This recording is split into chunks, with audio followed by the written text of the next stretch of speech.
boa tarde. Estamos no 9º episódio da programação do Núcleo de Estudos Culturais. A Carrapeta Produções faz produção artística e cultural. O nosso mais novo projeto é o Núcleo de Estudos Culturais da Carrapeta. E esses encontros, eles são vinculados no YouTube com o objetivo de trazer à pauta conversas sobre temas relevantes para a cultura, em particular a brasileira. E, para tanto, convidamos pessoas ligadas ao universo cultural para contribuírem com suas experiências, questionamentos e ideias. E eu sou a Silvia Lopes e eu estou aqui com a Elaine, que é minha parceira, e com a Carol, que a Carol está aqui responsável por toda a parte técnica do programa. E hoje o nosso tema é o Caminho Possíveis para a Arte e Educação, episódio 2. E eu estou aqui com a Chiara Terra, com o Ângelo Mundi e com a Júlia Santos. Então, boa tarde, pessoal. E eu vou começar... Boa tarde. Boa tarde. Boa tarde. E eu vou começar fazendo uma pergunta para a Júlia. Tudo bem, Júlia? Boa tarde, Silvia Lopes. Eu queria saber que, além de artista, você é arte educadora na área da dança, em educação infantil, ensino fundamental e médio. E eu queria que você comentasse quais são as metodologias que você utiliza ou tem desenvolvido no seu trabalho, e comente um pouco das contribuições da dança no processo de aprendizagem da criança e do jovem. Tá bom, então vamos lá. Bom, primeiro eu queria agradecer o convite da Carrapeta, elogiar essa iniciativa, né? Eu acho que é muito bacana poder fazer nesse momento, né, que a gente está todo mundo em casa, poder trocar, né, já que a gente não pode se encontrar pessoalmente, fazer essas trocas virtuais, super importante, ainda mais com esse tema, né? E também, enfim, agradecer aqui a presença de estar junto com pessoas que eu admiro bastante, a Chiara, que eu conheço o trabalho mais à distância, né, não conheço pessoalmente, e o Ângelo, que é já parceiro antigo, né, Ângelo, já há uns 20 anos, pelo menos, a gente se acompanha aí desde a escola, né, a gente se conheceu ainda no colegial, e um acompanha a trajetória profissional do outro, enfim, além de sermos bons amigos, né. E a Silvinha e a Elaine, obrigada, Carol, sempre queridas e parceiras. Bom, então vamos lá. Com relação à metodologia, eu acho que é uma questão que é bem interessante, assim, né? Porque para a educação, já esse termo método, né? Eu acho que é uma questão mesmo que já se coloca como a gente questionar esse próprio termo, né? Porque método, às vezes, é algo que fica numa caixinha, né? Parado. Ainda mais quando a gente está falando de arte e educação, né? Ali nessa interface dessas duas áreas, que são áreas bastante abertas, inclusive quando a gente está falando de arte, a gente está falando de criação, está falando de transgressão. Então, falar de um método, né? A gente fechar o nosso trabalho de um método em um método é difícil, né? Assim, então, eu acho que a primeira coisa é trazer as referências, né, que a gente tem, que eu acho que quando a gente é professora, a gente está na sala de aula, eu pelo menos funciono assim, né, a gente vai trazendo, tipo, você vai juntando ali aquilo que você aprendeu, um livro que você leu, uma referência que você traz, então você vai juntando ali na sua forma de dar aula, né, eu acho que o educador e o professor, assim, ele tem isso, né, de estar o tempo todo também trabalhando dentro da imprevisibilidade, que é a educação, poder, assim, né, essas questões imprevisíveis, poder também se mudar, né, estar aberto para essas mutações da educação. Isso aí já é um trabalho de arte e educação, né? Trabalhar com improviso. Exatamente, isso que eu ia comentar agora, né? Lida sempre com o improviso. E não só da arte e educação, da educação, né? E falando no meu caso da dança também, né? Mas acho que é importante, então, né? Falando de metodologia, né? De formas de trabalhar, a gente também, pelo menos eu como educadora, eu gosto de trazer um pouco das minhas referências, né? E é um prazer estar aqui hoje ao lado de uma das minhas grandes mestras, que é a Silvia Lopes, a Silvinha, a Silvia Carrapeta, que foi uma pessoa que lá atrás, né, assim, já nem lembro mais quando, eu comecei a acompanhar as aulas dela de dança para criança, que ela, inclusive, achou um termo muito feliz, eu acho, para o trabalho dela com as crianças, que é o Brincando com a Dança, Meu Corpo, Meu Brinquedo, E para mim fez muito sentido quando eu conheci o trabalho da Sil. Eu já vinha de uma experiência de acompanhar aulas de dança educativa para criança, mais fechadas no método do Laban, né? E também a gente pode questionar se é um método ou não, mas enfim, mas era mais inspirada no Laban. E eu já tinha como trajetória pessoal as culturas populares, como um lugar de pesquisa, enfim, de interesse. E aí, quando eu conheci o trabalho da Sil com as crianças, fazendo essa mistura de dança educativa, culturas populares, cultura da infância, as brincadeiras, fez muito sentido para mim, né? Então, enfim, acho que eu trago muito essa referência do trabalho do Brincando com a Dança, da Silvinha, principalmente no trabalho com as crianças, né? Assim, então, acho que esse tripé, né, que é danças brasileiras, né, as danças tradicionais das culturas populares, a dança educativa e as culturas das infâncias, a partir das brincadeiras, estão, né, no cerne do meu trabalho com as crianças menores, né. Aí, assim, da minha experiência, né, eu dou aula na educação infantil, aí passei também dou aula já dei aula no Fundamental 1, não estou mais dando atualmente, mas atualmente eu dou aula também no Fundamental 2, né, do 6º ao 9º ano, e já dei no ensino médio também. Então, assim, conforme também ali a criança, o adolescente vai crescendo, acho que vou trazendo outras referências, né?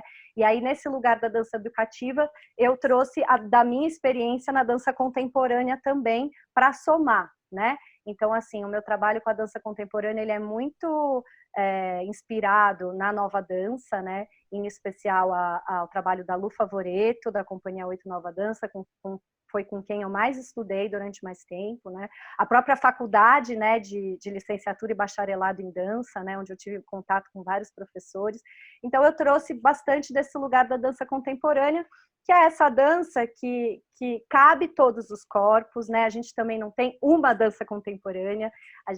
A dança contemporânea, ela engloba muitas, né, vertentes diferentes, que muitas, inclusive, nem se chamam de técnica, né? Bem diferente do balé clássico, né? Da técnica, né? Que por si só já se define como uma técnica e tem um método. Na dança contemporânea, o que a gente pode dizer é que o que é muito importante, o que ali que liga todos esses modos de criação são o processo, né? O que é muito importante na dança contemporânea é o processo, é o modo de investigação, né? Então, é uma dança por si só investigativa. E isso faz muito sentido quando a gente também trabalha com criança, né? Essa questão da investigação, né? Eu acho que eu posso dizer que tanto com as crianças quanto com os adolescentes, nas minhas aulas de dança, elas são laboratórios de investigação, né? Que é onde o foco é esse corpo investigativo que está criando, que tem essa possibilidade de descobrir, de ampliar repertórios, mas ao mesmo tempo também, né, tá conhecendo e tá se conhecendo, conhecendo ao outro, né? No caso das crianças, esse lado tão importante que é da socialização, mas para os adolescentes também, né? Então, acho que tem tudo acho que falar que é um laboratório investigativo, para mim faz muito sentido, né? E sempre relacionado também com outras áreas, né? Assim, de conhecimento, porque a dança, ela é uma área de conhecimento, né? Mas ela faz sentido também o ensino dela na interface com outras áreas. Então, desde você poder estudar, né, trabalhar junto, desde as crianças até os adolescentes, com os contextos socioculturais onde essas danças, no caso, por exemplo, das danças das culturas populares, elas são criadas. Então, você trazer conteúdos de história, de geografia, de sociologia, ou trazer também, né, quando você está estudando o movimento em si, trazer estudos da anatomia, da fisiologia do movimento, né, e conforme também ali a criança, o adolescente vai dando conta, eu vou trazendo conteúdos de outras áreas, né, também. Então, assim, essa interface com outras disciplinas eu acho bastante interessante, né. Outras também, né, Jo? Oi? As outras artes também, né? E isso que eu ia falar, né? Eu particularmente gosto bastante de trabalhar também com a ligação, a interface da dança com as outras linguagens artísticas, né? Então, fazer um trabalho mais aprofundado com a música, ou mesmo, no caso das crianças, trazer a narração de histórias, trazer elementos do circo, trazer elementos das artes visuais, né? Eu acho que ali todas as possibilidades de trabalho, né? Principalmente com as crianças das outras linguagens artísticas faz muito sentido, né? Então, eu acho que eu posso, falando assim em termos de metodologia, é um pouco isso, né? Aí, respondendo um pouco essa sua pergunta, né, do que eu acho da importância, né, da dança para a criança, nossa, acho que são inúmeras, né? Assim, eu acho que falando mais da criança pequena, né, é difícil até separar, né? Quando uma criança você olha para uma criança se movimentando, parece muito que ela está dançando. E quando ela está dançando, ela está também assim, né? Quando ela está, né, com esse registro, agora eu vou dançar. Você não sabe se ela está brincando, o que é. Ela está sempre, né, na brincadeira, do universo da brincadeira, né?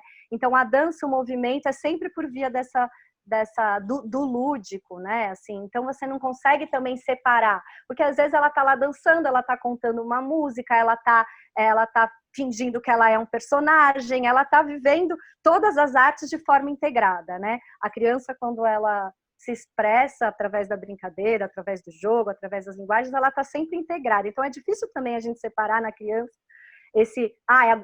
a dança, o teatro, a música, né? É tudo muito junto, né? Então eu acho que assim, o que eu acho mais importante dizer é o lugar fundamental da relação da criança com a arte, né? Com todas as manifestações artísticas, que no caso delas é dessa forma integrada, e que é esse lugar de trazer, né, a sensibilidade, a importância de trazer esse universo das artes, né, com da sensibilidade, as experiências estéticas, as experiências criativas, né, as linguagens artísticas propiciam, não só a dança, mas a música, o teatro, o circo, as artes visuais, enfim, todas as linguagens, né? Esse universo mesmo que a arte potencializa, né? De expressão, né? No caso da dança, a gente falando de uma expressão de um corpo mais potente, de um corpo criativo, né? Um corpo que pode, a partir do conhecimento do seu movimento, improvisar, ele pode criar, ele pode, enfim, ou simplesmente estar de um outro jeito no mundo, né? Então, eu acho que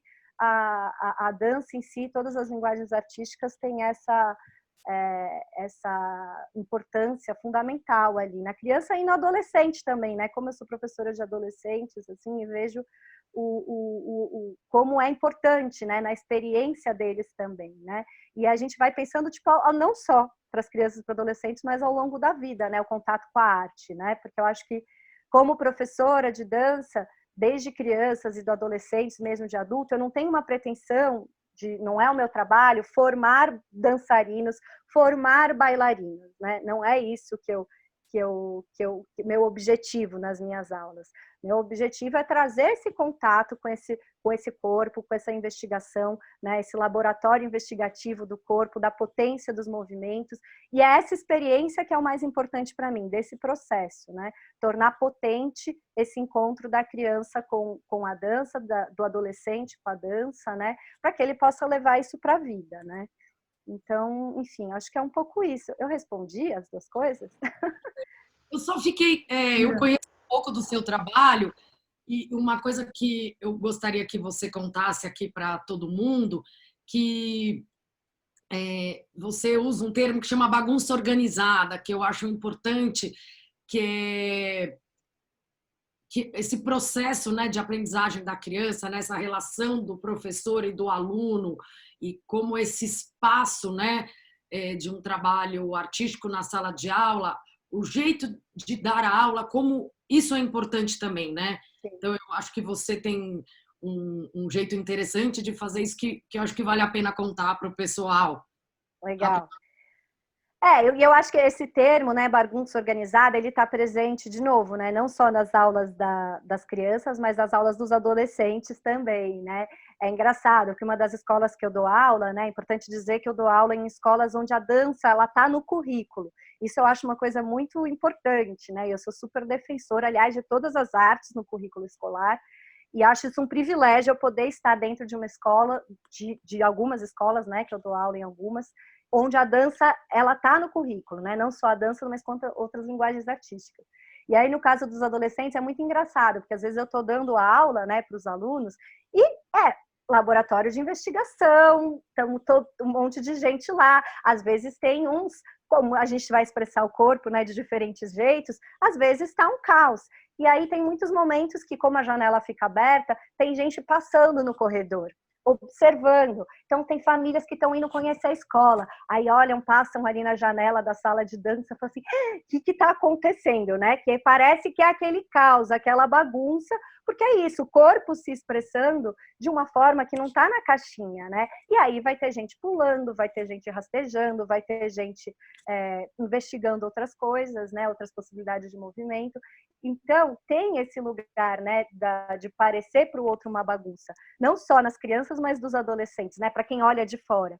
Mas para quem está dentro, ela é organizada porque ela tem ali uma proposição, né? Então, a partir do momento que eu disparo, né? Tem um disparador que é, agora a gente vai, cada um, né? No caso das crianças, trazer para o corpo, concentrar o pé que vai levar o nosso movimento, é o pé que vai deixar a gente se movimentar pela sala. O pé na ponta do pé, o pé pelo calcanhar, ou o pé chutando, o mote é o pé da nossa investigação. Aí cada um vai, né, dentro da sua interesse, do seu interesse pessoal, investigar esse movimento do pé. Então vai ter gente que vai estar chutando, tem gente que vai estar na ponta do pé, tem gente que vai estar simplesmente deixando os pés parados no chão. Então, aparentemente é desorganizado, né? É uma bagunça, mas tem uma organização, sim, né? E eu acho que essa questão da bagunça organizada, ela está um pouco em todas as áreas, né, das artes, né, também, que são áreas de conhecimento onde, de novo, nunca você trabalhar com arte dentro de uma caixinha, né, dentro de uma coisa super organizada, não é você trabalhar com a potência toda que, né, a expressão artística pode dar para o aluno, pro educando, né? Enfim. Então, eu acho que é esse lugar, né?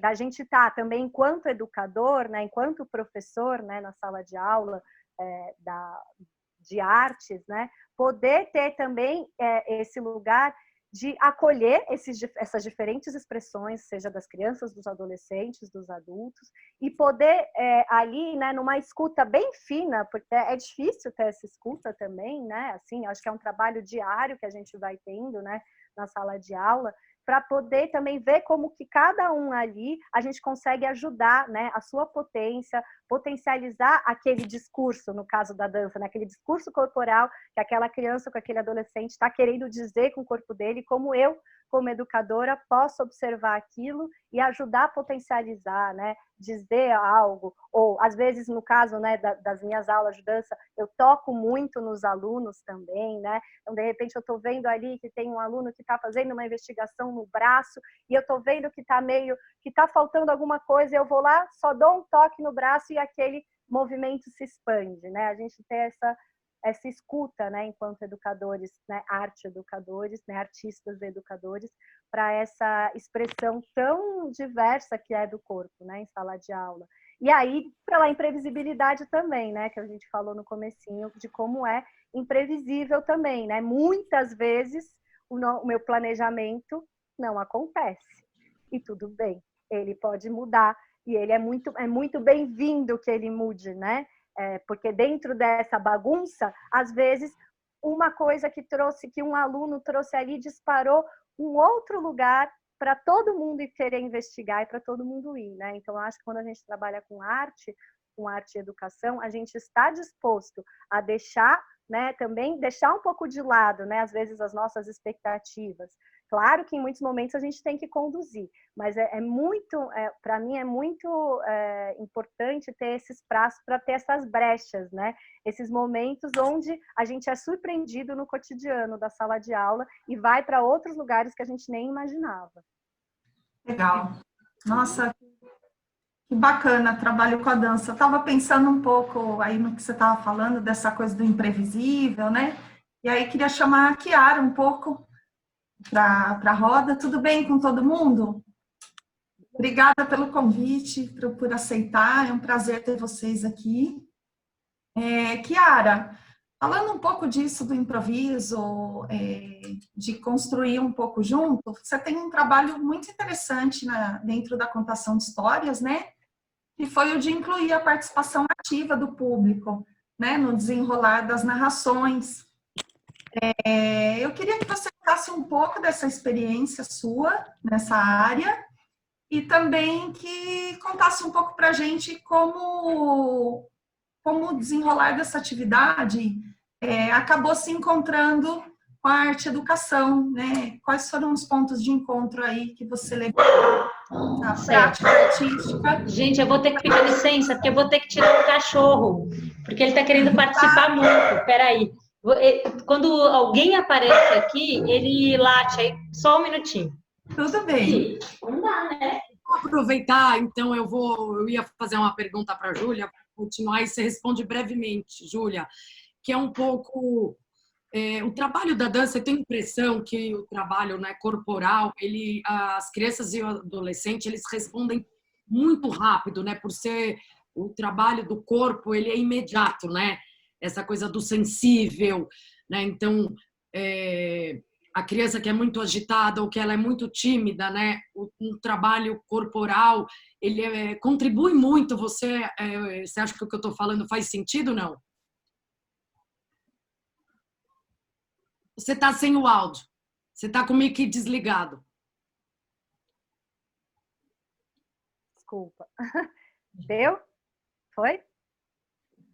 Eu acho que essa questão da expressão, de potencializar a expressão de muitos corpos e muitas personalidades diferentes, né, também faz todo sentido o que você está falando, né? Acho que cabe na dança, né, nesse tipo de dança, né, de novo, porque se a gente estivesse falando de uma técnica mais fechada, não caberia a expressão de qualquer corpo, né? Quando a gente está falando de dança contemporânea, de dança educativa e das próprias danças populares, né, brasileiras, a gente não tem um padrão de corpo e um padrão de movimento. Isso é muito legal, né? Então, daí cabe a expressão de muitos, e aí essa resposta ela é imediata, né? Eu gosto muito de um termo de uma professora da USP, da Patrícia Prado, que ela fala, né, que no caso da educação infantil, para ela só faz sentido o termo pedagogia de corpo inteiro. Eu acho isso, para mim, faz muito sentido, que é o corpo inteiro, né? A criança lá, ela tá inteira naquilo. Então, a resposta via corpo, ela é muito rápida mesmo. Mas não só nas crianças, né? Acaba que nos adolescentes e nos adultos também, né? Obrigada. Pode ir lá responder, Chiara. Voltei. Então, vamos fazer o seguinte, eu vou respondendo e qualquer coisa me interrompe, tá bom? Claro, combinado. Pode me interromper, Silvinha também, Ângelo, todo mundo. Elaine, o microfone desligado e o Ângelo também. Certo. Não, que eu acho que assim, mais a proposta da minha pergunta é isso, você contar um pouco não sei se é uma metodologia que você desenvolveu na contação de histórias, e como que isso chegou de encontro à sua prática como arte educadora, se é o que você Certo. se tem outras disciplinas aí misturadas, né? Contar um pouquinho da sua experiência, né? Conto. Então, eu conto histórias faz 22 anos. Esse ano eu vou passar, estou fazendo 42 agora, 30 de junho. Isso significa que eu vou ter passado mais tempo vivido contando histórias do que não contando, assim, é muito maravilhoso isso. E o que acontece, Elaine, é que desde que eu comecei a contar histórias, bom, deixa eu primeiro agradecer também o convite, dizer que é um prazer enorme, eu estou em Portugal, então sinto muitas saudades. Aqui os educadores brasileiros, principalmente os arte-educadores, são venerados, tem uma escuta para o que se faz no Brasil em relação à pedagogia e à arte, que é incrível. Bacana. Eu fui extremamente bem recebida. Saibam que assim os portugueses gostam muito da produção brasileira em educação e em arte. É bem impressionante. Assim. Agora, bom, vamos lá. Eu comecei a contar histórias e, basicamente, isso que a Júlia falou fez eco.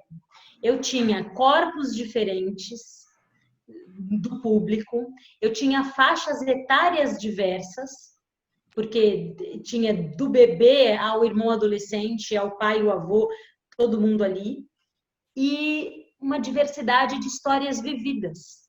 Então, quando eu trazia uma história de casa, e é muito curioso, Elaine, porque me disseram, poxa, desde quando você faz as histórias com interação? Desde a primeira, porque quando eu comecei a contar histórias, uma criança levantou a mão e disse, Chiara, na minha casa aconteceu tal coisa. E quando aquela criança disse aquilo foi de uma relevância para o grupo, Eu estou estudando, e aqui a gente fala de culturas da infância e culturas de pares. Existia uma relação entre pares que era muito forte, assim. Então, aquilo transformou todo mundo. E aí eu fiquei pensando, poxa, será que o que eu tenho para trazer é relevante agora, depois dessa transformação? E muitas perguntas desconcertantes das crianças. Eu não sei exatamente o que dispara, mas a gente estabelece um vínculo e uma relação de muita confiança quando eu conto histórias. Então, eles me contam coisas, às vezes, duras, às vezes, coisas que eles não contariam para outra pessoa. Surgem coisas que são muito desafiadoras. E o fato deles perceberem que eu vou ouvir de corpo inteiro, como disse a Júlia, assim, faz com que eles se coloquem de corpo inteiro, às vezes literalmente, às vezes invadem o palco, me falam coisas, voltam para o lugar. O que aconteceu dessa primeira história para o dia de hoje foi que, através da continuidade, eu fui aprendendo a deixar essa condução mais precisa. Eu fui afinando escuta para a voz daquela criança que falou um negócio incrível lá atrás. Eu fui afinando escuta para quando vem um bebê de 1 ano e faz sentido encostar em mim, deixar ele vir e depois dizer para ele com muita delicadeza e para o grupo todo, agora ele vai para o lugar e ele vai sem eu precisar explicar. Então, essa condução sutil, mais tácita, essa escuta aguçada e repertório, né, gente? Fazer muito uma coisa, dá muito carta na manga, dá muito repertório. A gente fala, não, vou tentar por aqui, vou tentar por ali, mas o desejo da escuta sempre teve muito presente desde o comecinho. E aí, de lá para cá, eu derrapei muito, tentei muito, fiz muita coisa que eu amarguei, assim, de falar, putz, né? E no meu caso, como os pais estão juntos, eu tenho uma negociação entre o universo infantil e o universo adulto. São muitas camadas de entendimento e de subjetividade. Então, é um desafio grande fazer essa costura, tecer esses sentidos que aparecem junto com o público. Mas, Elaine, eu não teria como fazer de outro jeito, porque quando eu conto uma história, o público tem as histórias vividas, entende?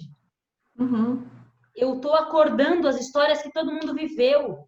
E criança tem uma coisa que é muito... Quando a Júlia diz que a criança tem tudo muito integrado quanto às linguagens, isso é uma saúde, assim, isso é uma inteligência, isso é uma coisa que a gente vai desintegrando ao longo do tempo. Assim como quando você traz alguma coisa que interessa a criança, automaticamente ela tem um impulso de te contar o negócio dela. Ela quer contar o segredo, ela quer retribuir, ela quer afinar essa conversa, assim. Ela quer se colocar. Então, eu fui aos poucos abrindo.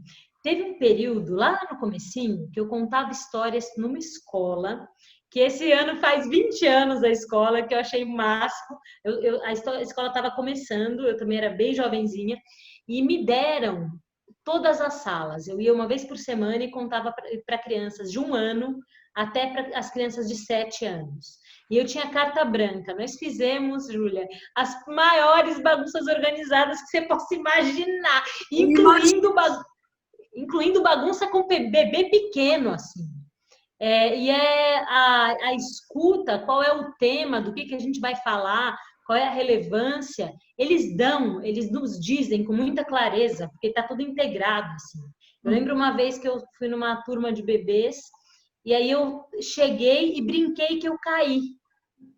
Nossa, todos vieram me cuidar, chamaram minha mãe, me deram remédio, band-aid.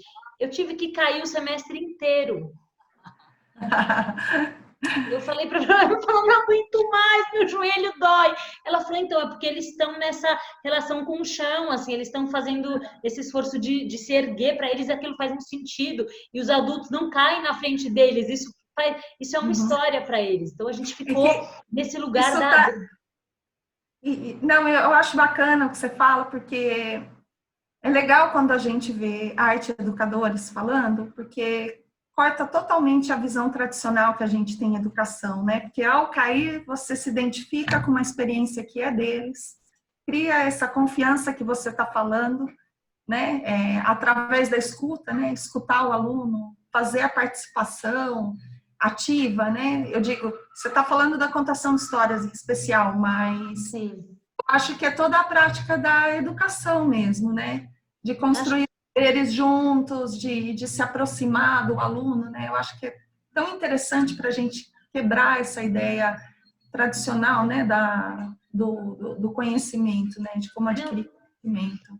Eu tenho pensado muito, Elaine, uma coisa a partir desse momento que a gente vive agora, com essa questão da luta antirracista, da diversidade. Eu acho que dentro da escola, e aí pensando como aluna, e olha que eu estudei numa escola bem aberta, mas existia um discurso de fundo, que era um discurso que eu rebato um pouco nas contações de história. Que, por exemplo, falam assim, a gente tem que respeitar os antigos. Gente, que antigos são esses? Porque os antigos também fizeram guerra, né? Os antigos se escravizaram. Então, peraí, que antigo que eu tenho que respeitar? Né? É começar a colocar algumas coisas em xeque. E dentro dessa lógica, eu escuto muito assim, crianças, que é isso? Somos todos iguais. E é uma grande mentira. Não somos iguais. E não sermos iguais é uma maravilha. O que é igual é o direito. A educação, a ser ouvido, a ter uma casa, mas nós somos diversos. Então, contar que você, ao encontrar com as crianças, vai ter na mesa essa diversidade, só tem uma chance de funcionar. Você tem escuta. Só vai dar se você estiver permeável. Se você estiver fechado, vai te dar uma trabalheira muito grande silenciar todo mundo para começar.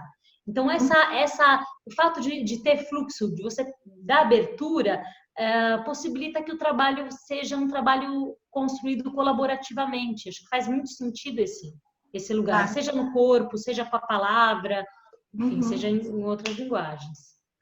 Nossa, bacana. Não sei se respondi, mas tentei fazer Não, respondeu. Acho muito bacana, porque até na contação de histórias mesmo, a gente sempre vai para escutar, né? A gente quem vai o público, né, vai para escutar. Então, ter essa abertura de construir junto é como construir novas narrativas, né? Sim, e o bonito, Elaine, é que as crianças, quando elas percebem que elas vão ser ouvidas, elas não boicotam. Claro. Dificilmente uma criança boicota, uma criança vem, porque ser olhado nos olhos e ouvido é prazeroso, assim. Ser considerado é prazeroso para quem vive a experiência. E é bonito porque se formam redes empáticas. Uma criança fala uma coisa e meia dúzia dão risada, que são aquelas meia dúzia que falam, eu também.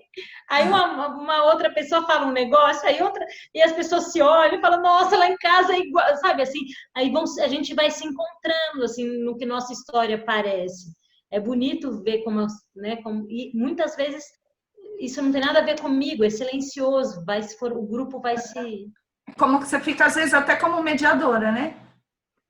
Porque, né, aquela meia dúzia lá tal coisa, e aqueles 3 tal coisa. Então, agora também tem um exercício de ouvir e validar e levar as últimas consequências. Que eu acho que o arte educador tem essa liberdade, ou exercita mais essa liberdade. É isso, assim, é o que a Júlia falou. Não, eu percebi que eles estão com uma demanda, eu vou dar uma aula sobre isso. Eu vou abrir minha aula aqui, eu vou pegar os instrumentos que eu tenho, entende? Assim, validar até as últimas o que as crianças falam. Vou dar um exemplo, na contação de histórias, porque o Ângelo conta também, não sei se a Júlia conta, mas provavelmente isso faz parte né, a Silvinha conta, faz parte de estar com as crianças, as narrativas de um modo geral. Mas existe uma narração que é a narração de quantidade. Então, sei lá, que planta tem nessa floresta? Trepadeira, samalmeira, mangueira, macieira, é a interação da quantidade. E tem a interação da pergunta. Como que é quando pra gente? A criança traz a pergunta ou você traz a pergunta e aquela pergunta mobiliza ou uma cena ou mobiliza outras perguntas mais complexas ou uma chuva de perguntas. Por exemplo, vou dar um exemplo. Uma vez eu falei assim, com 1 ano a gente aprende uma coisa. O que é? As crianças, andar! Falei, isso, e com 2? Ah, com 2 aprende a dançar. E com 3 a contar uma história. Um menino mais velho olhou para mim e falou: e com 86 anos, o que que aprende? Aí foi-se um silêncio, e aí cada um falou uma coisa. Uma pessoa falou: aprende a ser avô, o outro aprende a andar devagar. E aí eu perguntei para ele, eu não tenho resposta, porque talvez eu não tenha chegado nos 86 anos, então a sua pergunta me deixou pensando aqui, mas eu não sei, você sabe? Ele falou: eu sei, aprende a morrer. Aquele dia, entende, assim, a dramaturgia da história está muito mais na história de vida do menino do que no que eu trouxe, entende? No sentido da potência do que é dito, da potência do sentido que vai fazer para o grupo todo, inclusive para mim. Então, essa interação é a interação da pergunta. Entende? Ou mesmo, sei lá, coisas muito loucas já aconteceram. De eu olhar e falar assim: nossa, o que é isso? Como é que eu saio dessa? Ou o que significou essa experiência, entende? É um pouco ligado à linguagem do palhaço, a performance no sentido do acontecimento, do acaso, tudo que acontece da hora que eu entro até a hora de eu ir embora é a história. Tudo. Até o tchau ainda tá na história. Então, essa... E tem fechamentos as histórias? Então, elabora isso? Como que... Tem uma dificuldade imensa de essas fechar. Coisas. Tenho muita dificuldade. Causa curiosidade. Para mim seria difícil também. É muito. O que eu faço é o seguinte: dificilmente uma história minha tem um final só. Eu faço tipo versões. Eu falo, sei lá, quem acha que ele, sei lá, casou com ela e foi para tal lugar? Quem acha que ao casar com ela o pai apareceu e tal coisa aconteceu? Aí eu. Quem acha que aí e a gente vai formando várias possibilidades, assim. E aí a gente fecha com essas possibilidades. Uma vez eu contei uma história, tinha um senhorzinho que ele ficou tão animado que ele fez 17 finais comigo. Porque ele era muito ágil. Aí eu fiz 6. E eu falei: não, gente, 6 tá bom. Mas ele falava: aí aconteceu tal coisa. Aí eu ia. E a gente ia no jogo, assim, né? No jogo do que mais pode acontecer. Então, geralmente tem mais de um final. Não sei, 17, assim, foi esse dia só. Mas uns 3 finais geralmente tem. Kiara, eu quero colocar o Ângelo aqui no papo, mas antes disso eu só queria que você, né, pontuou que você, além de, né, você trabalha muito com palhaço, né, a arte da palhaçaria está na sua narração, mas o improviso é uma grande base. E uma coisa que você usa, que eu admiro muito, que é muito rico, que são os objetos, né? Que você ressignifica os objetos. Você não falou, falei assim, ela não falou sobre isso, então estou falando, e depois você complementa como você utiliza, né, os objetos. Depois queria que você explicasse um pouco, porque eu acho que isso é muito importante para as pessoas que estão escutando a gente, né? Então, assim, o improviso, a arte da palhaçaria, você canta, né? Então, assim, você utiliza, mas o objeto é uma característica muito interessante do seu trabalho, né? Sim. O objeto é um pouco porque eu fui criança na época que a TV Cultura começou a ter história e tinha, acho que Bia Bedran fazia com objeto, e eu era aquela criança que assistia. Então, isso está em mim, assim, lá desde sempre, né? Depois... eu comecei a usar os objetos, a levar os objetos, e eu percebia que as pessoas, até estou com minha colher de pau aqui, faziam um objeto como uma transferência. Então, Silvinha, tal, falavam assim. E eu não podia preceder do olho no olho. Eu não queria o objeto como personagem. Mas eu precisava dizer, o objeto, ele é assim, uma potência de interação. Por quê? Todo mundo já viu uma colher dessa. Ou quem não viu vai ficar curioso. Todo mundo tem pelo menos meia dúzia de história com colher de pau. Então, a hora que eu levanto essa colher, eu já acordo meia dúzia de história em cada um de vocês. Então, entende? é um chamado para vários significados. E acho muito bonito o trabalho com objeto, porque a hora que eu pego essa colher, faço um microfone, faço um pirata, faço um relógio, faço uma espada, faço uma antena, faço uma flauta, eu estou dizendo, explicando que eu vou fazer isso com a história.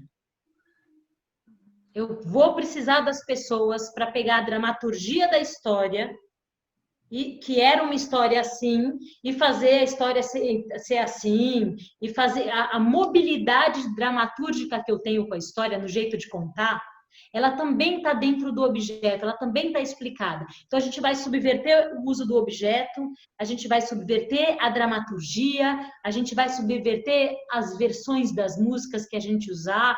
Então, faz parte de um universo, assim. E tem uma coisa que, ao longo do tempo, eu fui colecionando meus objetos, né? Porque eu comecei a me deslumbrar que as coisas são muito fantásticas.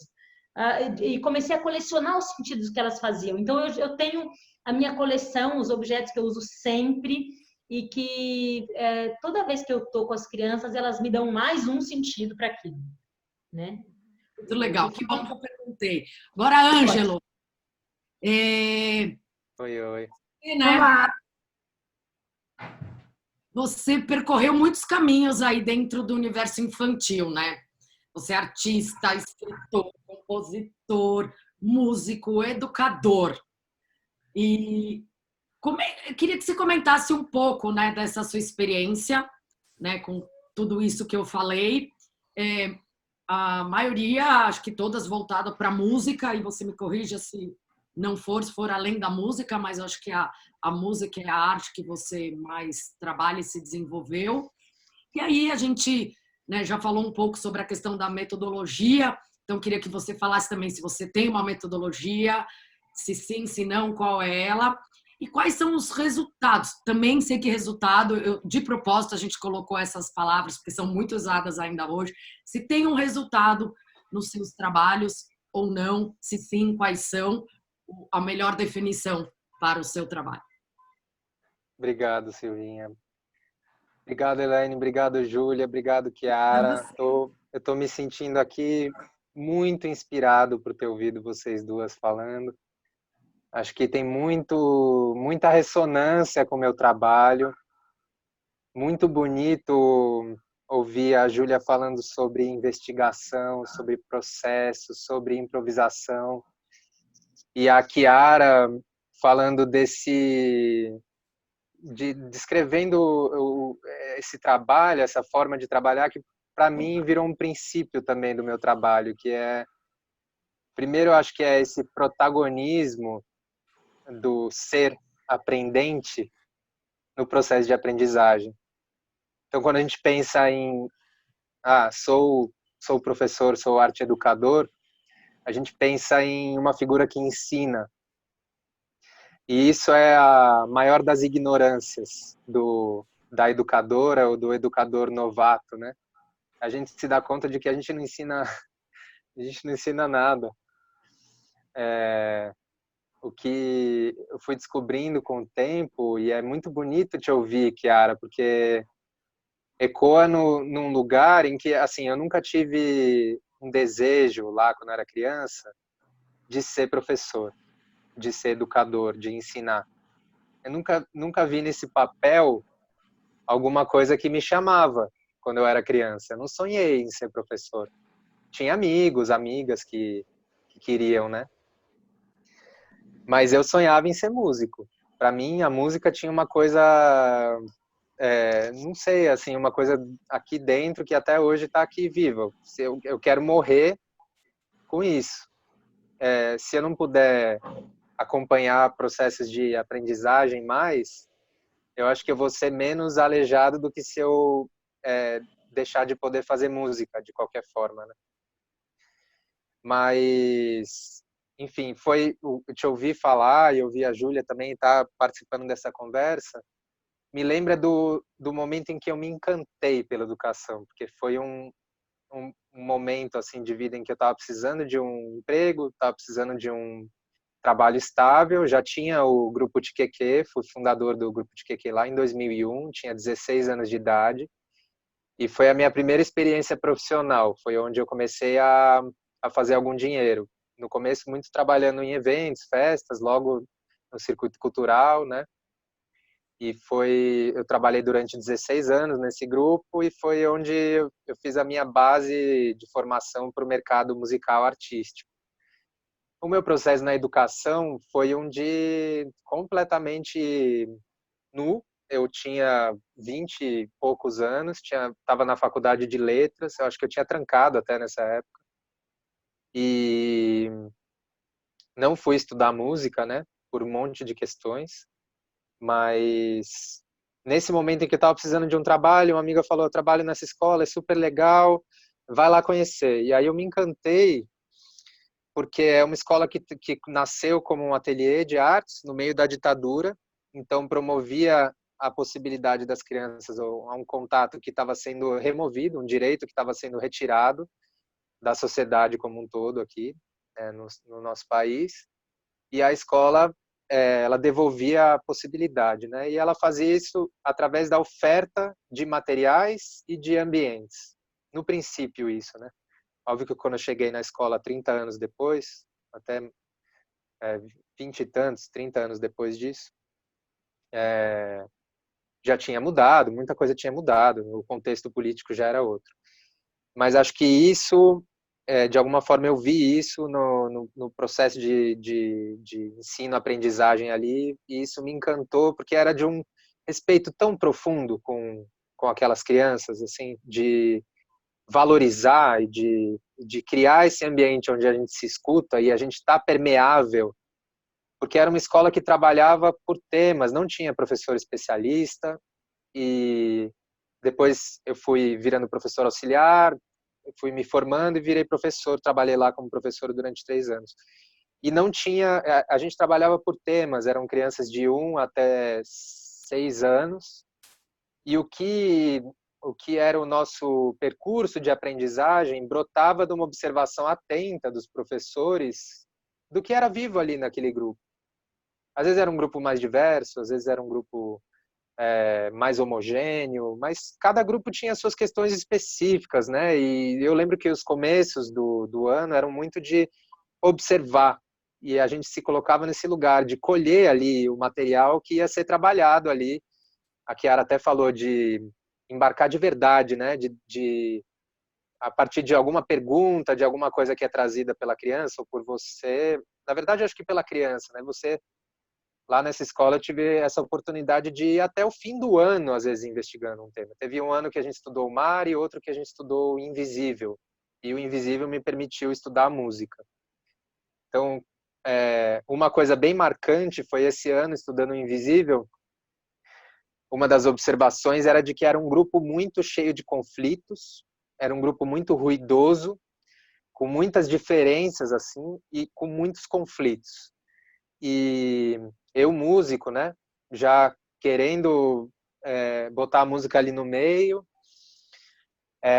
comecei ali a investigar um pouco mais a luthieria não convencional, que é o processo de fabricar instrumentos, de construir instrumentos com material reciclável, né, muitas vezes, assim, com coisas que a gente acha no lixo, né, que são consideradas lixo e que, com essa mudança de olhar, que é parecida com essa que a Chiara exemplificou aí com os objetos, né, a arte está sempre subvertendo os olhares para as coisas, né, e uma das coisas mais bonitas, eu acho, que eu encontrei na arte e educação é essa mudança de olhar para o que é lixo, né, e isso abrange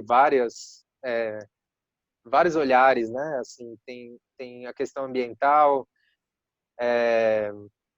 tem a relação que a gente tem com o que a gente consome, né, alimentação, enfim. E aí, nesse caso especificamente, expressão plástica e expressão musical, né? E a investigação dos sons que esses materiais descartados geram e a possibilidade de organizar eles e de fazer música, de interpretar músicas que já existem ou até de fazer novas. E aí fui pesquisar essa coisa da luthieria não convencional, conheci o trabalho do Smetak, já conheci o Fernando Sardo, enfim, isso me abriu um campo de investigação e depois eu fui demitido dessa escola, saí e fui trabalhar de forma mais autônoma. Um ano depois já entrei numa outra escola de educação infantil, daí sim como educador de música, como professor de música. E já, mas muito influenciado por esse percurso, né, na educação infantil. E muito permeável, assim. Eu lembro que nessa época eu radicalizei um pouco, e eu tive até umas conversas com a Sil nessa época.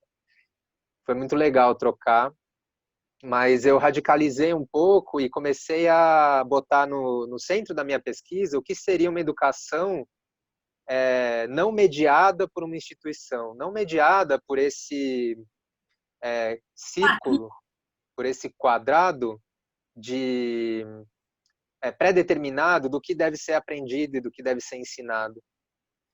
E a gente se colocar num espaço ainda mais livre, radicalmente no sentido de raiz, né?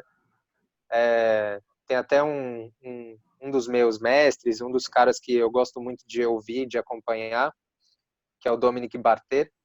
Ele fala que a raiz etimológica de escola é escolê em grego, que é espaço onde se pratica o ócio. E eu lembro que nessa época eu estava entrando em contato também com o Dominic, enfim, várias coisas se abrindo. Eu tinha sido demitido dessa escola onde tinha aprendido muita coisa e onde era muito reconhecido, valorizado também, mas por uma questão institucional ali, né, eu saí. Então comecei a questionar a instituição. E aí, para mim, foi um momento de transformação da minha visão sobre o papel do educador na sociedade. Assim, eu comecei a pensar muito na relação do educador com as famílias, que eu acho que acontece de uma forma muito escassa nas escolas atualmente, né? É uma relação muito intermediada por uma instituição, é quase um véu, assim, né? Não é uma relação direta entre o que está ali na sala de aula e quem está em casa fazendo a maior parte da educação daquele ser humano é vivenciada fora da escola, né? Enfim, estava me perguntando tudo isso, e aí com essa questão da loteria não convencional, eu me abri para essa Desculpa, possibilidade. Sim, você pode comentar um pouquinho o que é loteria para quem está assistindo? sim. Loteria é um termo usado para designar o ofício do fazedor de instrumentos, ou da fazedora, esse ofício de construir instrumentos. E não convencional significa que não são os instrumentos já consolidados, hegemônicos, né? Uhum.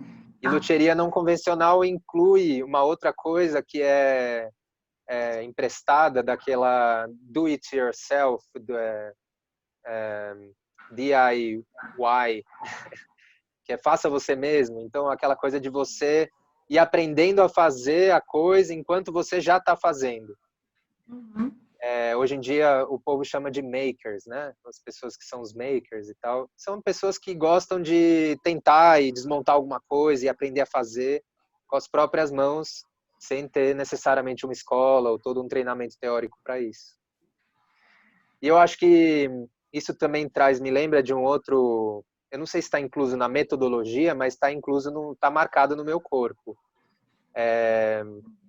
Que é esse outro princípio com o qual eu trabalho, que é assim, não é honesto para mim, e eu acho que a Chiara falou, não conseguiria fazer de outra forma. Eu não conseguiria fazer de outra forma se eu não praticasse aquilo que eu gostaria de ver, ou o resultado no qual eu quero que todo aquele processo de investigação chegue. Então, eu, quando vou construir um instrumento, eu estou realmente aprendendo, eu me sinto aprendendo, eu me sinto ignorante daquele assunto, às vezes, né? Às vezes eu sei de alguma coisa ou outra. Você faz isso com os seus alunos? Essa construção dos objetos? O primeiro instrumento que melhorou, Tá ótimo. Esse primeiro instrumento que a gente construiu em 2012, ele chamou Timpim, foram os alunos que construíram.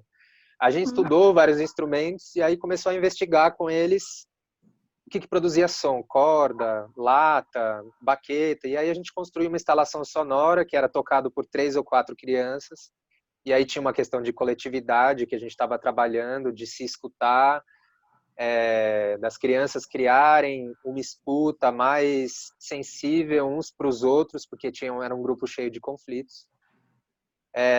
Então essa escultura sonora coletiva ajudou foi um dos elementos que a gente usou nesse processo, né? Mas é isso. O que você perguntou? Desculpa. Se a gente construía junto? Sim, a gente investigava e a gente construía junto com eles. Eles com 5 anos de idade, eles tinham 5 anos de idade, os meus alunos. Prego, martelo, madeira, com serrote. Música e já ir construindo os instrumentos, acho super, super bacana. Total. Participar desse processo, né? Até chegar... escutando. Né? Sim, exatamente. Música é muita coisa, né? Tem um educador que eu sigo, que é Murray Schafer, que é um canadense muito conceituado, um educador que escreveu um livro muito famoso que chama Ouvido Pensante. E ele escreveu um livro com propostas de exercício para todas as pessoas. Ele acreditava num processo de conscientização da sociedade para as paisagens sonoras, para os ruídos, até para a gente decidir quais ruídos a gente quer ter e não quer ter na nossa vida, né? Para a gente criar uma escuta mais sensível para isso. Mas ele fala muito dessa conscientização, né? E eu lembrei muito agora ouvindo a Júlia falar também, dessa integração das artes, né, Ju, que você fala, que eu acho que na dança é intrínseco, né? Porque dança muitas vezes acontece junto com música, mas na música nem sempre tem essa integração. Aliás, boa parte das vezes é música sozinha, né? E eu sempre fui muito interessado na fusão da música com outras linguagens. O meu percurso de formação artística tem o palhaço, tem a contação de histórias, tem o teatro, tem a capoeira, que é uma grande escola e que por si só é multi-artística, né? Multi-expressivas, né? Ela se vale da música, do corpo, da poesia, é feita em roda, tem toda uma questão ritualística, enfim. Mas eu sempre fui muito interessado nessa integração entre as linguagens, então sempre me provocava a conversar com outros professores para saber o que estava sendo trabalhado e tal. E eu lembrei, só para encerrar, eu lembrei de uma citação que eu usei no meu trabalho Abrigação, que foi o meu primeiro disco, e aí eu inventei um processo de aprendizagem para mim mesmo, que foi encontrar com 11 artistas, cada um adotou uma das canções do disco, e eu usei uma citação do Schafer, que é esse educador canadense, que está no Ouvido Pensante. E aí eu lembrei da Júlia falando, eu queria ler. Ele fala assim: por que foi fragmentado o sensorium? O conjunto, né, dos nossos sentidos. Simplesmente porque não temos uma forma de arte múltipla, na qual os detalhes de percepção corroborem e se contraponham um ao outro, como na própria vida. Uma total e prolongada separação de sentidos resulta em fragmentação da experiência. Perpetuar esse estado de coisas pela vida fora pode não ser saudável. Gostaria que considerássemos mais uma vez a possibilidade de síntese das artes. Eu acho que a criança é a expressão máxima de que as coisas não estão separadas, né? A Júlia falou, a gente ouve música e dança. Quando eu estou tocando, eu estou dançando. Quando eu estou dançando, eu estou ouvindo música. Quando eu estou falando, eu estou fazendo música com a minha voz. É só um processo de tomada de consciência disso, né? Eu acho que é porque quando a gente, não sei, né? Pensando aqui, quando a gente é criança, a gente ainda não tem um mundo tão regrado, né? Então parece que essa liberdade de usar todos os sentidos ao mesmo tempo, parece que ela é muito mais espontânea, né? Eu tive experiência... Desculpa, não, de ter viajado com um projeto que tinha o seu painel sonoro. Sim. Muito bacana, porque tinha muito de arte plástica, né? E tinha uma coisa que era arte plástica puxar para usar a música, né? Então foi uma experiência bem legal, queria te comentar, porque não só despertava a curiosidade da criança por esses materiais, por pegar, por tocar, né? A questão da sensibilidade do tato, senão também de ver que som que saía, as possibilidades do som. Então, eu acho que é muito legal que você está falando, que você busca essa mistura, né, das disciplinas artísticas, né, estarem caminhando juntas, e dá para ver isso nesse projeto. Então, que a gente vê a criança extrapolamos os sentidos de várias formas. Falar, ai, como que ele fez isso? Olha, com a latinha, olha, tem o tambor. E aí, de repente, não sei, por exemplo, contando rápido, porque o nosso tempo está super esgotado, mas, assim, eu tive um dos dias que entrou muitas crianças e que detonaram o seu painel, assim. O menino fez Já uma não era mais meu, bateria, era não, delas. eles fizeram um show de Sim, rock sim. and roll, assim, com a bateria. Né? Então, assim, e sem ninguém falar nada, aquilo por si só já falava, né? Então, nada, queria te parabenizar, porque é um trabalho muito bacana, e eu acho que uma coisa legal em todas as falas de todos vocês é isso, é escutar, interagir e criar o conhecimento junto com a criança, né? Então, nada, parabéns. Eu acho que é um exercício que a gente precisa ter mesmo para construir sujeitos mais felizes, mais autônomos, né? Um prazer mesmo escutar vocês falando tudo isso. Chiara, Júlia e Ângelo, eu queria que brevemente, né, realmente, nosso tempo está curto, mas eu acho importante a gente falar um pouco sobre formação de educadores. Todos vocês aqui trabalham com formação de educador.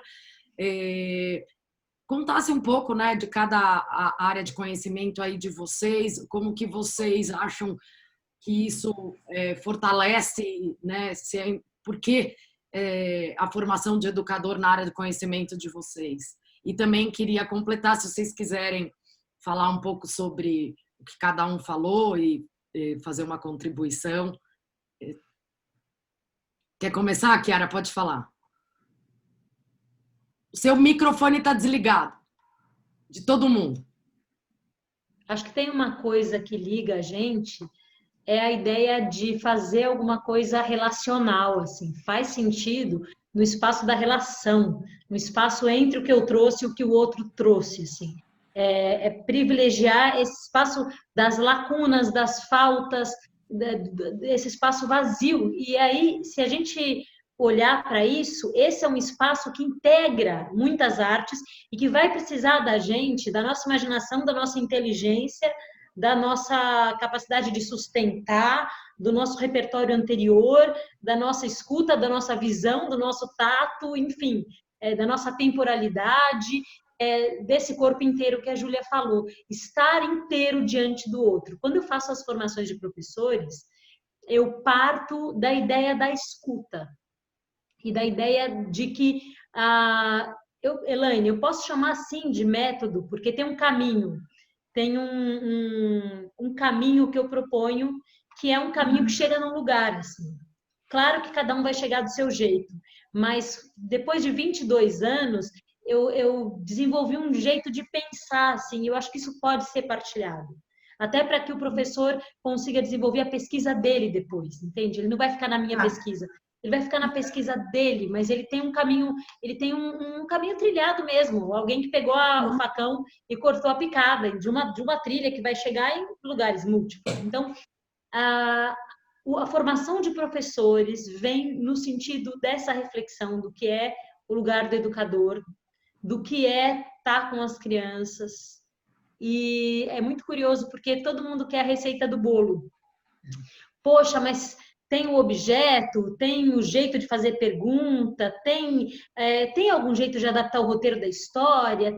Tem, gente, tem. São 7 passos, eu organizei.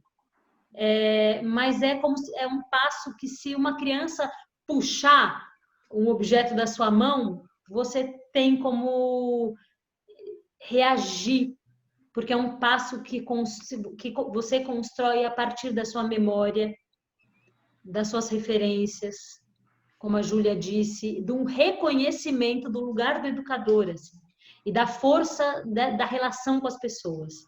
Então, eu chamo os cursos de a paixão pela palavra, porque a palavra, assim, o corpo brinquedo é a palavra o brinquedo, né? No sentido de que a gente, através da nossa capacidade de dar nome às coisas, e aí com toda a liberdade poética de brincar com isso, a gente consegue fazer uma coisa muito preciosa, que é construir pertencimento. E essa noção de pertencimento, de lastro, é muito importante para a gente lembrar quem a gente é. O que a gente quer, o que a gente não quer, o que a gente não quer repetir. Então, a palavra é uma potência, assim. Agora, é uma potência relacional, uma potência que se esvazia completamente se o educador não está permeável. E não é tão difícil se permeabilizar quanto se imagina. É muito mais sensibilizar a sua capacidade de escuta do que qualquer outra coisa. Então, é esse exercício de sensibilização da escuta. E é uma surpresa, assim, eu amei o que o Ângelo falou, que ele disse, poxa, eu não pensei em ser professor, eu também não. Eu tenho uma história bonitinha que perguntaram aos 3 anos de idade para várias crianças, o que você quer ser quando crescer? E aos 3 anos eu disse, eu vou contar história para as pessoas. Claro que eu não lembro disso, né, gente? Obviamente que me contaram. Mas é muito curioso, não era o lugar do professor, mas o músico, a pessoa que dança, as pessoas estão construindo narrativas, né?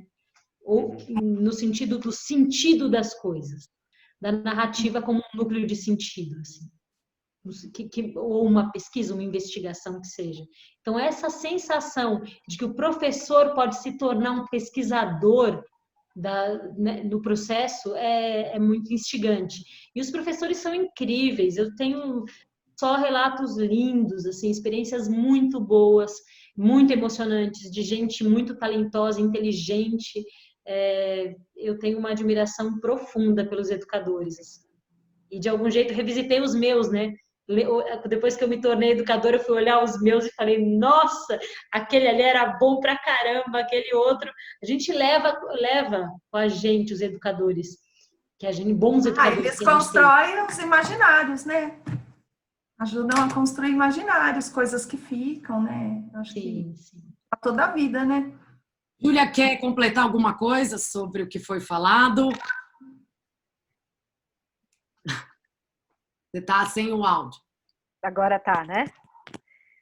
Também, acho que é só dizer assim, né, que foi um prazer escutar, acho que tem muitos lugares onde se encontram, né, todos esses nossos trabalhos. Acho que a Chiara falou com relação à formação, assim, super me contempla, mas aí eu só queria trazer um pouco para o lugar, né, da formação, no caso, né, da dança, né, da relação com o corpo, que eu acho que a gente, quando trabalha com formação de educadores, a gente também trabalha, né, no meu caso, e no Balaio, né, que é o grupo que eu faço parte de formação de educadores, a gente trabalha muito com os professores de sala, que não são professores, né, que são ali os polivalentes, que não são os professores especialistas, não têm as suas carreiras artísticas, né, alguns têm, né, como foi o caso do Ângelo, né, que enfim, foi um professor de sala, né, entre aspas, porque nessa escola era diferente, mas que tinha já uma trajetória artística, mas o que a gente vê na maioria das vezes não é isso, né?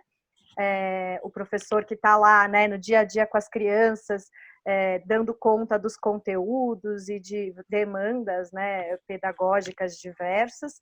E aí, quando a gente trabalha com a formação desses professores, né, o mais importante, né, quando a gente vem com essa bagagem da dança, é despertar esse corpo, né, esse corpo investigativo nesses educadores também, né. Então, trazer essa ideia da pedagogia do corpo inteiro, né, como que um professor de educação infantil não vai conseguir sentar no chão com seus alunos para fazer roda. Como que é o que eu vejo às vezes nas escolas, né? Um professor de educação infantil que chega para trabalhar com as crianças de 2, 3 anos de calça jeans e salto alto. Como é que vai poder agachar para estar no nível da criança para falar com ela? Como é que vai poder rolar no chão com essa criança? Como a Chiara deu esse exemplo maravilhoso, né? Com um bebê de 1, 2 anos que está na fase de cair. E é isso. Raramente a gente encontra professores que estão dispostos, né? Assim, a se jogar junto com as crianças. Claro que tem muitos, né? Eu acho que assim, não dá para dizer, né, generalizar, acho que tem muitos professores incríveis, eu também sou apaixonada pelos educadores de uma forma geral, sempre essas pessoas que justamente, como o Ângelo traz, estão dispostas a aprender, né? Assim, serem mestres ignorantes, né? E aprenderem com as crianças, né? Mas eu acho que daí dessa parte do corpo, eu acho bacana trazer esse lugar, né? Assim, que é o que a gente traz, né? De despertar ali também no próprio corpo, né? Como é que eu vou tocar também e trabalhar com o corpo das crianças se se eu não estou consciente do meu próprio corpo, se eu não tenho a noção do meu corpo próprio. Então, assim, né? Esse corpo próprio, que é o corpo do educador, ele precisa também ser tocado, ser cuidado, né? Como que a gente não cuida do nosso corpo, né? Assim, falando no geral, né, do adulto, né? A gente vai deixando, né? Vai, enfim, com as demandas da vida, a gente vai se afastando do nosso próprio corpo, né? E aí, para o educador, ainda mais o educador de criança, essa relação, esse resgate com o corpo próprio, do prazer de se movimentar, do autocuidado, né? O cuidado de si com o próprio corpo, ele é fundamental, né? Então, eu acho que isso é muito importante, né? Assim, eu acho que eu trago aqui uma das minhas maiores referências da dança é a Pina Bausch, né? Uma coreógrafa alemã, e ela tem uma frase que ela fala, né? Assim, né? Que é dance se não estamos perdidos, né? Assim, e não é só para os dançarinos, para os bailarinos, quem é os artistas, é para todos, né? Essa relação do corpo e do movimento, a gente poder se expressar sem a palavra, né? Com os nossos gestos, com a nossa vivência, com a nossa história, né? Com aquilo que o nosso corpo pode dizer. Isso é fundamental para uma sociedade saudável, né? A gente ter corpos saudáveis, a gente tem uma sociedade mais saudável, né? Em todos os sentidos, né? Porque é o que mais a nossa sociedade, infelizmente, tem é cada vez mais a gente ir podando e limitando os nossos corpos, né? E não só das crianças, dos adultos, de todo mundo. Então, a gente poder transgredir, carnavalizar o nosso corpo também, né? Assim, isso é super importante. Muito bom, Ju. Obrigada, a gente está chegando ao fim. Eu queria pedir se a Chiara podia fechar aqui esse encontro de hoje, que também é um fechamento do primeiro ciclo do Núcleo de Estudos Culturais da Carrapeta Produções. A gente fecha aqui com chave, não de ouro, com chave de amor, do sensível, né? Acho que o que integra o trabalho de vocês, né, relacionado à arte, à educação, é o sensível, é o amoroso, é a escuta, e que é uma coisa que falta muito hoje na humanidade e reverbera aí para os educadores, para essa relação. Eu vou passar a palavra daqui a pouco para o Ângelo, então eu vou finalizar com o Ângelo falando, depois a Chiara contando história, mas eu vou pedir para todas as pessoas que estão assistindo a gente, todo mundo, por favor, curtam a nossa, né, dão um like aí no nosso YouTube, podem comentar as nossas conversas, dar ideia para o nosso segundo ciclo desse encontro aqui, e agradeço muito vocês. Pode falar, Ângelo. Não, era só somando a isso que você estava falando, e que eu sinto que a Chiara fala do que é comum, né, trabalhar o que é comum a gente, e a Júlia fala muito desse processo de de contato consigo, de tomar consciência do seu corpo, e eu acho que essa pergunta da formação, né, da importância da formação de educadores, eu sinto que os educadores precisam sim de espaços de troca, de mais espaços de troca, assim como esse que a gente está tendo agora. Se nutre muito, eu estou me sentindo muito nutrido. E eu só queria dizer para quem está assistindo e que é arte educador ou que tem interesse nesse assunto, de que a gente não está falando de uma coisa supérflua, de que a gente não está falando a gente está falando de uma coisa que é básica da nossa existência. Sem isso, a gente está morto. Tem assim um automatismo que rege a nossa vida e que sem esse espaço de tomar consciência de si e de se colocar em processo de diálogo com os outros, a gente não existe, não existe. Então é só deixar essa assim, eu acredito muito nesse exercício, né? Apesar de não ter sonhado com esse papel, isso me arrebatou aí no percurso da minha vida e eu queria só assim falar que eu acho que para quem está passando por essa formação, né, de arte e educação, que acredite que isso é essencial, que é vital, que acho que tem que ter essa energia de que isso aqui não é perfumaria, sabe? Isso aqui a gente está falando de muita coisa que é básica. É o chão, é o chão, é o céu, é a terra, é a nossa base. Obrigada por terminar a nossa reflexão com esse comentário, Ângelo. E lembrando a todos que essa conversa aqui vai estar no podcast da Carrapeta Produções também. E eu passo aqui a palavra para a nossa amada Chiara Terra, contadora de histórias. Gente, eu ouvindo o Ângelo, eu tenho feito muito formação de pessoas que cuidam de quem está morrendo. Eu faço há 8 anos. Divulgo pouco porque me caiu no colo e é sempre muito, muito potente. E eu digo para você, a hora que a gente morre é a hora que a gente mais precisa ter dançado, ter imaginado, ter ouvido, ter contado histórias, porque a gente está escrevendo a nossa própria história, né? E a nossa própria história tem hora que não vai adiantar a palavra, tem hora que são só os silêncios e a música, tem hora que não vai adiantar nem uma música, nem tem hora que é um gesto, né? A pertinência das artes, a pertinência da música, a pertinência da história, a pertinência do corpo é estar ou não estar escrevendo sua própria existência. É muito sério, muito grave e é muito importante que a gente trabalhe com afinco nisso na educação, assim. É muito transformador quando a gente vê isso no outro e vê acontecendo em via de mão dupla na gente. Eu vou contar uma história. Fala, querida. Né, que o educador tem para com o outro, né? Esse olhar, acho que eu fiquei com essa vontade de falar isso, né? Saber a responsabilidade que o educador tem. Acho que às vezes os educadores esquecem, né? Dessa responsabilidade que ele tem com a vida humana, né?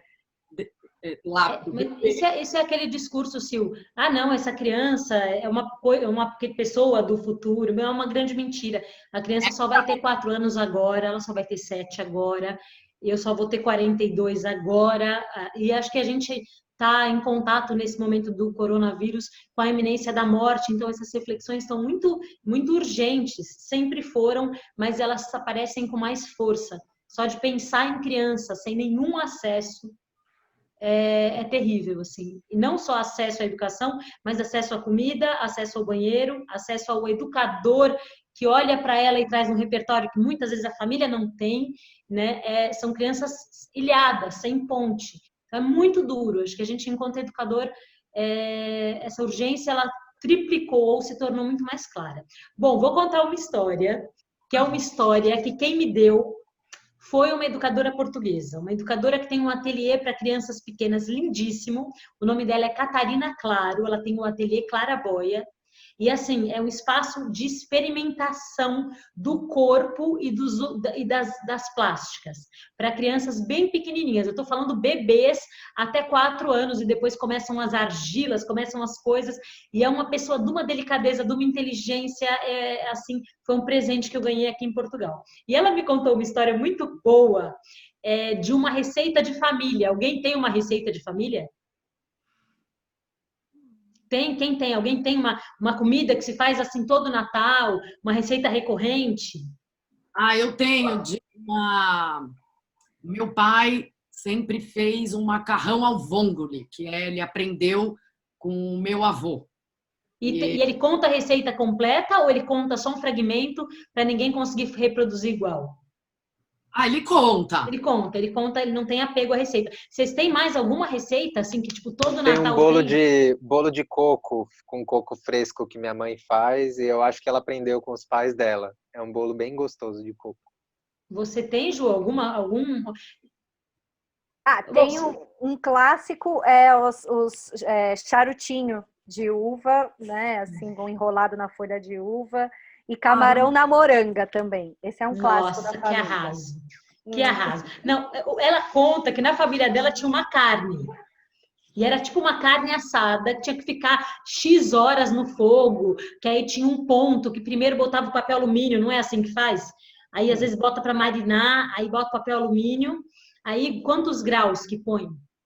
Mais ou menos para fazer uma carne assada? 180. 180, Quantos? 200.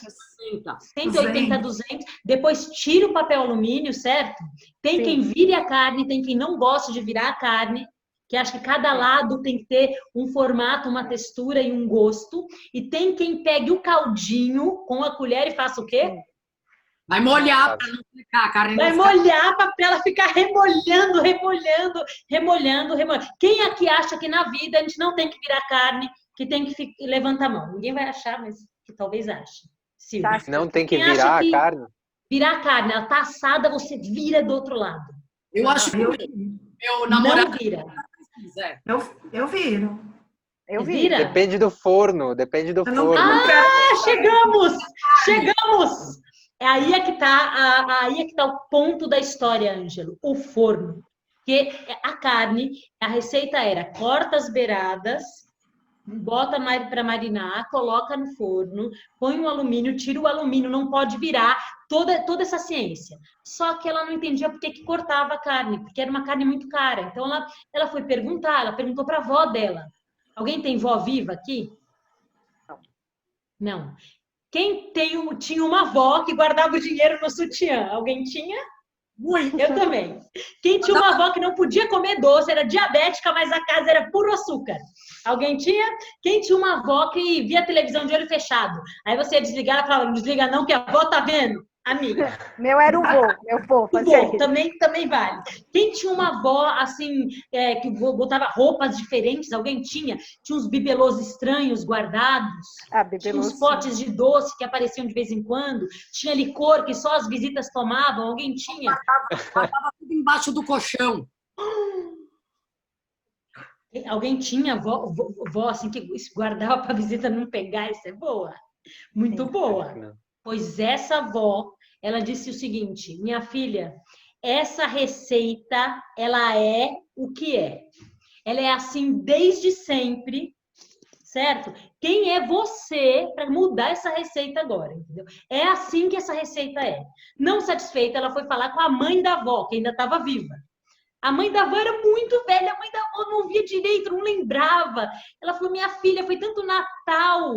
Quem tem uma avó que ela só escuta o que interessa a ela, levanta a mão. Ela tem essa liberdade poética de escuta. Alguém tem? Se o assunto é chato, ela dorme na sua cara. Se o assunto é bom, ela, opa! Quem tem uma avó que o pessoal evita falar assunto polêmico com a avó?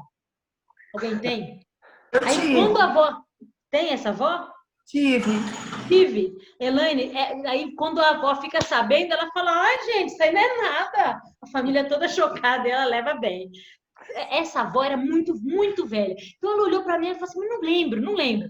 Aí assim, agora num plano imaginário, ela foi conversar com a mãe dessa avó, certo? Porque aí eu vou pegar meu objeto que eu sempre uso, que é esse aqui.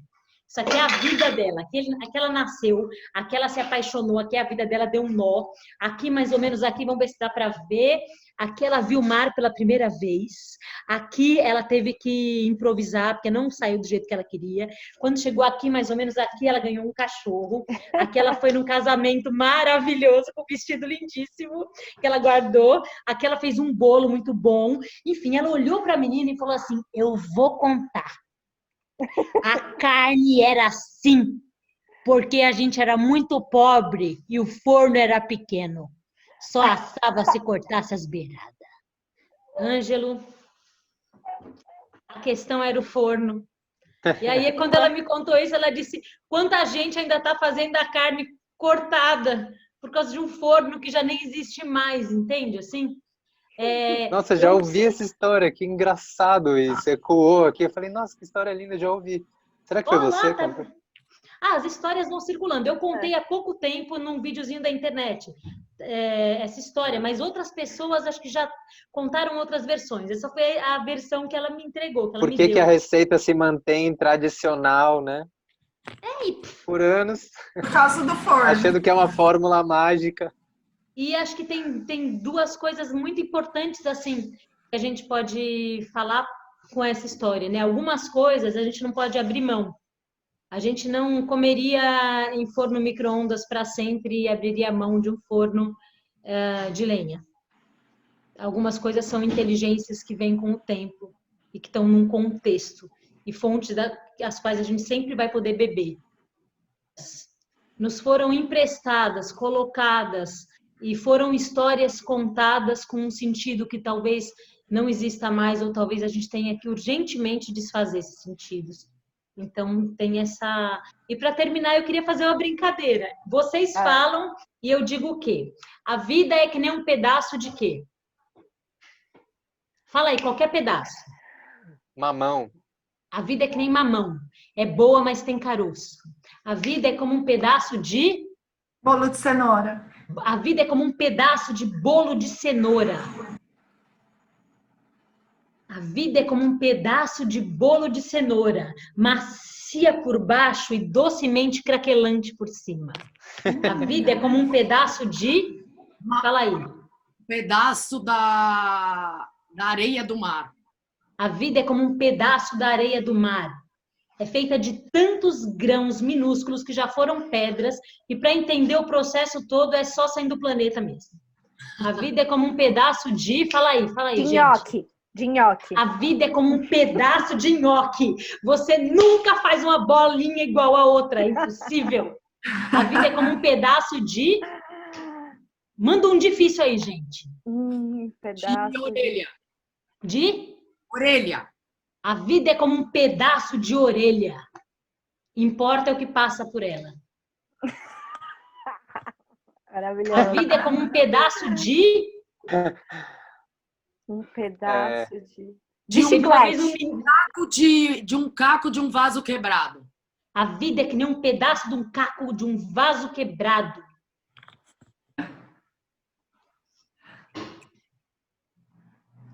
Pode cortar, mas pode sozinha fazer um sentido. Faz parte de um todo.